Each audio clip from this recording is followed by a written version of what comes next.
बहुत बहुत धन्यवाद। आज इस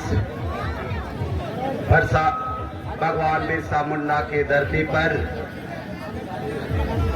देवड़ी देरी जमीन बचाओ महाआक्रोश सभा में उपस्थित हमारे विभिन्न सामाजिक संगठन के प्रतिनिधिगण, इस कार्यक्रम में उपस्थित हमारे विभिन्न प्रमंडल से, विभिन्न गांवों से, हमारे पारंपरिक स्वशासन व्यवस्था को चलाने वाले हमारे महान अभिभावकगण, हमारे माताएं, बहनें, आप सबों को मेरे चांडिल अनुमंडल संथाल परगना से मैं बिलोंग करता हूं।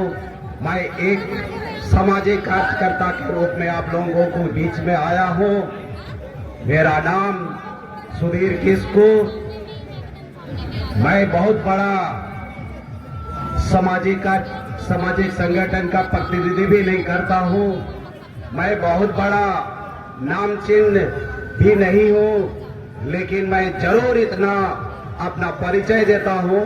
जब जब अपने आदिवासियों की हक और अधिकार को नजर अगर किसी गीत की तरह कोई करता है तो उसका मुंह तोड़ जवाब देने के लिए सुधीर किस्कू तैयार है।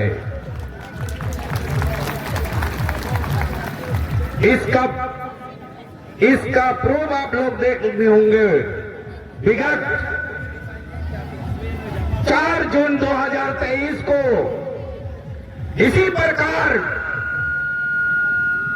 जिस तरह से आज देवड़ी धीरी जमीन को बचाने के लिए विभिन्न गांव से हम 35 उपजातियों की प्रतिनिधि आज यहां इकट्ठा हुए हैं, उसी प्रकार आदिवासियों की हक और अधिकार को छीनने वालों के जवाब में चांडिल अनुमंडल में हम लोग आपकी तरह ही जन आक्रोश रैली का आयोजन किया गया था।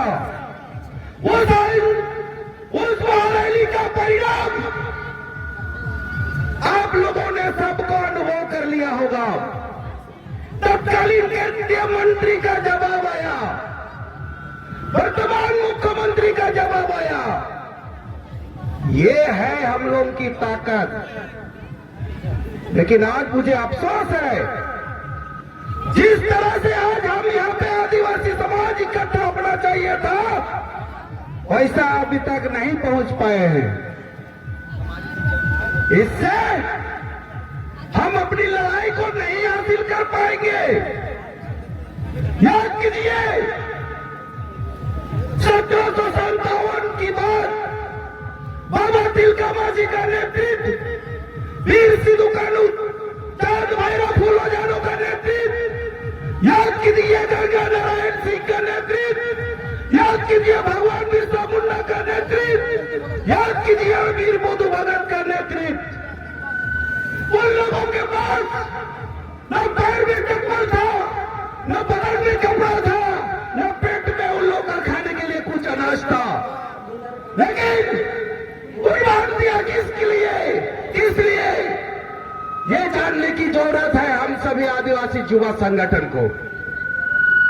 उन लोगों का उद्देश्य सिर्फ और सिर्फ अपनी जमीन बचाने के लिए इस बलिदान दिया है। विभिन्न प्रमंडल में, विभिन्न क्षेत्र में आज उसी का देन है। आज जो ये खून बहा हुआ मिट्टी आज इस पर हम अभियान है, वो उन्हीं लोगों की कुर्बान का बदौलत है। इस चीज को हम सभी को जानने की जरूरत है। उन लोगों के समय अंग्रेज जो अपने अस्त्र शस्त्र का धनुष था, हमारे तीर धनुष नहीं, उसको भगाने का काम किया, तो आज हम क्यों नहीं अपने ही लोगों को पहले भगाने का काम करेंगे। इसलिए कि आज झारखंड में 24 जिला में से 13 जिला 5th शेड्यूल एरिया घोषित किया गया है। यह संवैधानिक कानून है जो 1996 में पारित हुआ है। वो कानून क्या करता है? वो कानून करता है, हम जिस गांव में रहते हैं, जो हमारी पारंपरिक स्वशासन व्यवस्था को चलाते हैं, उस गांव का मालिक वही वहां का होगा, अन्यथा कोई और नहीं होगा, जिसको हम गांव प्रधान से जानते हैं। आज उस गांव का मालिक आदिवासी ग्राम प्रधान, उस पंचायत का मालिक मुखिया आदिवासी, उस प्रखंड का मालिक जो प्रमुख है वो है आदिवासी, और इस राज्य के मुख्यमंत्री भी आदिवासी है।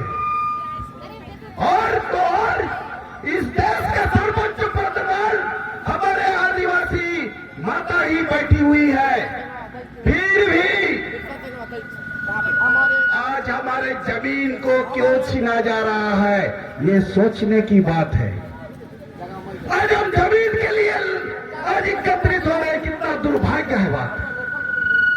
हम अपनी जमीन को नहीं बचा पा रहे, तो आने वाला पीढ़ी को हम कैसे सुरक्षित कर सकते हैं। और यहाँ तो यहाँ इस विधानसभा क्षेत्र से हमारे विधायक भी आदिवासी है। तो ये हम सामाजिक संगठन को जगना होगा। ये लड़ाई अब सिर्फ धीरे धीरे का मामला नहीं है, ये लड़ाई पर्सनल पार का भी लड़ाई है, ये लड़ाई लुगु गुरु का भी लड़ाई है, ये लड़ाई दलमा गुरु का भी लड़ाई है। इसलिए आज हम सब यहाँ से संकल्प लेकर जाए, ये आज हम एक से संकल्प ले जाए कि वो पुराना इतिहास हमको दोहराना पड़े, और हम सबको पुराना इतिहास दोहराने के लिए तैयार होना होगा। लेकिन ये जो उपस्थिति है, इस उपस्थिति से कोई हम लोग हासिल नहीं कर पाएंगे, क्योंकि ये लड़ाई दो तरह का लड़ाई हमें लड़ना होगा। पहले अपने लोगों को पहले खदेड़ना होगा, ये सच है। अपने आप को सवाल करो, गांव का प्रधान अगर सही रहता तो क्या जो ट्रस्ट बनता। आज अगर गांव पंचायत का मुखिया अगर सही रहता तो आज कोई ट्रस्ट चला पाता वहां पे। तो बोलता है ना, अपनों ने लूटा गैरों में कहा कम था, कश्ती वही डूबी जहां काली कम था। वो जो लकड़ी काटने जाते हैं ना, लकड़ी काटता है लोहा से, लेकिन उसका सहारा वो लकड़ी ही ना है। आज हम राजनीतिक दल से हमारी पारंपरिक स्वशासन व्यवस्था को टुकड़ों टुकड़ों में बांट दिया गया है, और हम उसमें सिर्फ हम 1 किलो पोल्ट्री मुर्गा और 1 किलो दारू में हम अपने समाज को बेच दिए हैं। कोई नेता हमारे पास आता है, हम उसके पीछे पीछे चले जाते हैं। यही आज के देश के आदिवासी की परिचय है। इससे आप अपनी लड़ाई कभी हासिल नहीं कर सकते हैं। इसलिए बहुत सारे वक्ता यहाँ पे हुआ है। मैं संथाल समाज से बिलोंग करता हूँ, इसलिए हम देख रहे हैं हमारे संथाल माताएं बहनें भी यहाँ उपस्थित है। मैं अपनी भाषा से मैं उन लोगों को भी संबोधन करना चाहूंगा।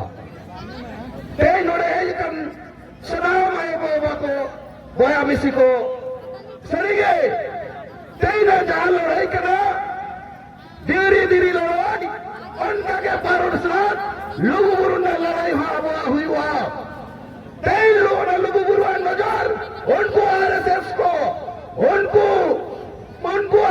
को नजर को डलावा का और आदि कहते थे सनाम को टिकने रोकना अतु अतु रहते हैं क्या पारंपरिक स्वशासन व्यवस्था अतु मजिया आयुक्त बिना गुना और हमारा मुट्ठी तिजोगा और सांगुन चुका एन खान के नुकु तो बोल लगा रहा तो आर बंद खान दो उनको राजनीतिक दल को हिजुआ और को वोट हटाओ खातिर उनको अब को हटिंग गुना नो ते सारी कथा नो मंच को नहीं रोड का तीन चला खाना आज यह हम लोग विभिन्न सामाजिक संगठन विभिन्न गांव के हमारे सामाजिक प्रतिनिधिगण उपस्थित है। 2 महीने के बाद ही विधानसभा चुनाव होने वाला है।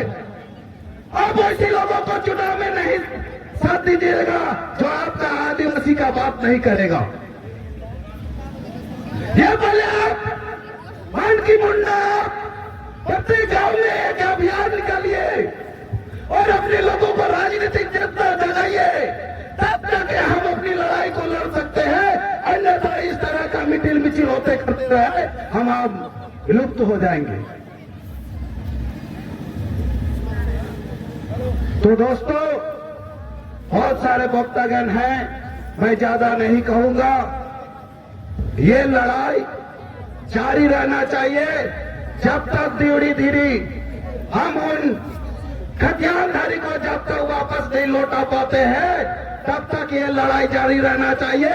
उसके साथ साथ जिन दो हमारे क्रांतिकारी भैया दोनों को जो आज जेल में रखा गया है, उसको किस प्रकार से हम पहले उनको बेल करेंगे, इसके लिए हमारे अगवागण आप उसमें काम कीजिए।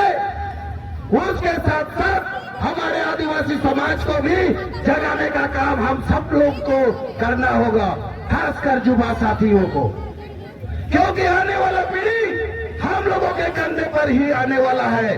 आज अगर हम अपने आप में सामाजिक संगठित नहीं होंगे तो इसी प्रकार आज दीवड़ी धीरी की बात हुई, कल हमारा गांव का बात होगा, कल हमारा खेत खलियान का होगा। इसलिए मैं इतना ही चंद शब्दों में आप लोगों के साथ वाणी को समाप्त करता हूं। हमारे जितने भी महान स्वतंत्रता सेनानी उन लोगों के लिए मैं एक अमर रहे। बहुत बहुत धन्यवाद।